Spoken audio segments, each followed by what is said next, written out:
আসসালামু আলাইকুম প্রিয় দর্শক, আমার আজকের রেসিপি একটু অন্যরকম, যেটাকে আমরা ডিম ডাল আলু বেগুন ঘাটি বলে থাকি।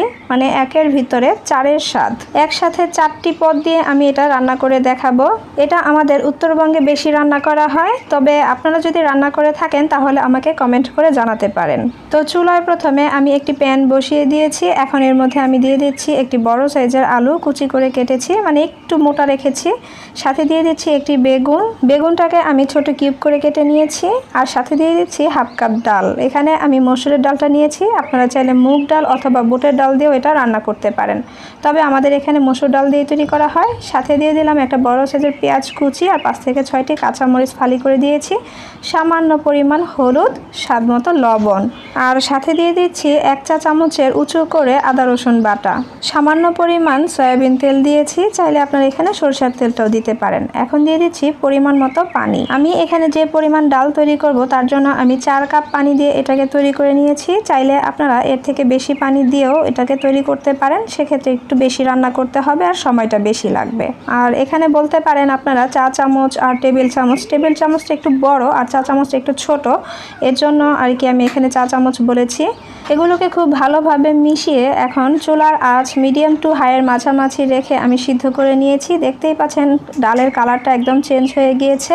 আলু বেগুন তারপরে ডাল সবগুলো কিন্তু খুব ভালোভাবে সিদ্ধ হয়ে গিয়েছে।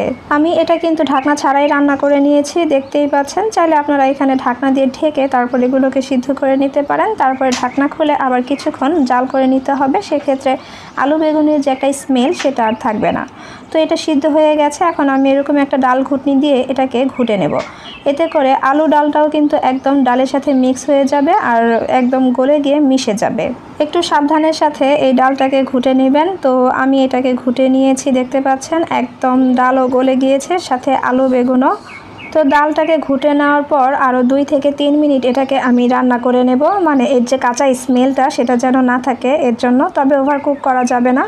তো আমি এটাকে খুব ভালোভাবে জাল করে নিয়েছি 2 থেকে 3 মিনিট পরে। এখন এটাকে আমি এক পাশে নামিয়ে রেখে দেব, তারপরের স্টেপগুলো করে নেব। তো এটাকে এখন আমি নামিয়ে রাখছি। নামানোর পর চুলায় আরেকটা প্যান বসিয়ে দিয়ে এতে 3 থেকে 4 চামচ তেল দিয়ে দিচ্ছি। এখানে আমি সয়াবিন তেল দিয়েছি, চাইলে আপনারা সরষের তেল দিয়েও এটা করে নিতে পারেন। দিয়ে দিলাম 3টি শুকনো মরিচ আর দিয়ে দিচ্ছি পেঁয়াজ কুচি। এখানে আমি একটা বড় সাইজের পেঁয়াজ কুচি নিয়েছি আর 1 চামচের মতো রসুন কুচি করে দিয়েছি, সাথে একটা তেজপাতা মাঝখান থেকে চিড়ে দিয়েছি। এখন এটাকে 1 থেকে 2 মিনিট ভেজে নিতে হবে, মানে পেঁয়াজটাকে হালকা একটু নরম করতে হবে। আর এই পর্যায়ে চুলার আঁচ মিডিয়াম টু হাইয়ের মাঝামাঝি রেখে এই পেঁয়াজটাকে আমি ভেজে নিচ্ছি। আর এটাকে অনবরত নেড়ে চেড়ে ভেজে নিতে হবে। যখন দেখব পেঁয়াজটা একটু নরম হয়ে এসেছে সে পর্যায়ে অ্যাড করে দিচ্ছি 5 ফোড়ন। এখানে আমি 1 টেবিল চামচ 5 ফোড়ন দিয়েছি, দিয়ে এটাকে আবার ভেজে নিতে হবে। এখন এ পর্যায়ে আমি পেঁয়াজটাকে একদম লাল লাল করে নেব, তবে একদম বেশি পোড়ানো যাবে না, এতে করে কিন্তু পেঁয়াজটা তিতা লাগবে। এইরকম গোল্ডেন কালার করে ভেজে নিতে হবে। এতে করে যখন পেঁয়াজটা ডালের মধ্যে দিব তখন কিন্তু আবারও এই পেঁয়াজটা লাইট কালার হয়ে যাবে। তো আমি নামানোর আগে আরও 2টা আস্ত কাঁচামরিচ দিয়েছি, দিয়ে এটাকে জাস্ট একটু নাড়াচাড়া করে এটাকে নামিয়ে নেব। এটাকে আমি আর বেশি ভাজবো না। এ পর্যায়ে আমি নামিয়ে নিয়ে সাথে সাথেই ডালের মধ্যে দিয়ে দিচ্ছি, মানে এটাকে আমরা ডালের বাগার বলে থাকি, আবার অনেকে তরকাও বলে। তো আপনাদের এখানে কি বলে আমাকে কমেন্ট করে কিন্তু জানাতে পারেন। তো আমি এখানে সম্পূর্ণ তেলটা ডালের ভিতরে দিয়ে দিচ্ছি, চাইলে আপনারা ডালটা এই তেলের উপরে দিয়ে দিতে পারেন। দিয়ে এটাকে সাথে সাথে ঢেকে দিবেন, তবে আমি আপনাদের দেখানোর সুবিধার্থে ঢেকে দিচ্ছি না, কারণ আমি আপনাদেরকে দেখিয়ে দিচ্ছি যে এটা কেমন হবে। আপনারা বাগার দেওয়ার সাথে সাথে এটাকে ঢেকে দিবেন, এতে করে যে এর সুঘ্রাণ সেটা আর বেরিয়ে যাবে না। তো আমি আর ঢাকছি না, এখন এটাকে একটা বলক আনা পর্যন্ত অপেক্ষা করব। তো বলক আনার মাঝে আমি একটা ডিম ভেজে রেখেছিলাম, মানে অমলেট করে রেখেছিলাম, সেটা আমি এই ডালের ভিতরে দিয়ে দিচ্ছি।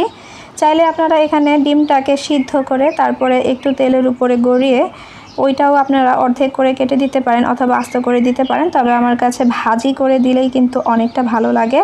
তো এখন আমি এই পর্যায়ে এটাকে নামিয়ে নিয়েছি। আমার কাছে মনে হচ্ছে যে ডিমটা একটু কম, তো আমি আরও কিছুটা ডিম এখানে দিয়ে দিচ্ছি। আপনারা আপনাদের পছন্দ অনুযায়ী ডিমটা এখানে অ্যাড করে দিবেন। তো একটু সৌন্দর্য বৃদ্ধি করার জন্য আমি একটু তেলের উপরে মরিচ দিয়ে ভেজে তারপরে আবার এটার উপরে দিয়ে দিচ্ছি। এটা অপশনাল, চাইলে স্কিপ করতে পারেন, কিন্তু দিলে কিন্তু সুন্দর একটা গ্রানও আসে, আবার দেখতেও সুন্দর লাগে। তৈরি হয়ে গেল ডিম ডাল আলু বেগুন ঘাটি। রেসিপিটি ভালো লাগলে একটি লাইক দিয়ে চ্যানেলটি সাবস্ক্রাইব করে পাশে থাকার অনুরোধ রইল। সবাই ভালো থাকবেন। আল্লাহ হাফেজ।